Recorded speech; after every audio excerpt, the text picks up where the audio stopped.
বিসমিল্লাহির রহমানির রহিম। সুপ্রিয় বন্ধুগণ, আসসালামু আলাইকুম।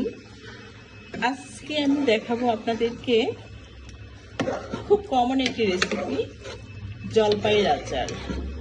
এই আচারটি তৈরি করার জন্য আমি এখানে নিয়েছি 1 কেজির উপরে জলপাই সেদ্ধ করে রেখেছিলাম আগে থেকে। তারপর আমি জলপাইয়ের আচার করার জন্য যে হাঁড়িটা সিলেক্ট করেছি সেই হাঁড়িটা খুব ভালো করে আমি গরম করে এখানে পরিমিত সরিষার তেল দিয়েছি। তারপর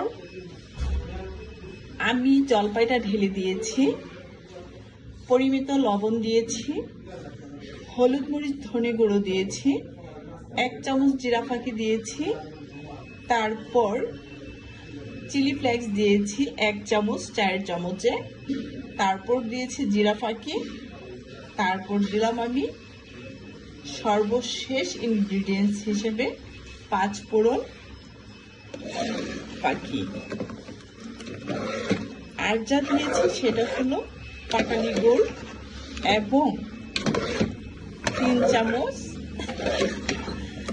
ব্রাউন সুগার রাইস স্পুন দিয়ে। এই তো চলে এলো আমার জলপাইয়ের আচারের ফাইনাল লুক। কত টেস্টি লাগছে না? Yummy yummy. টপাস কিচেনের টেস্টি জলপাইয়ের আচার।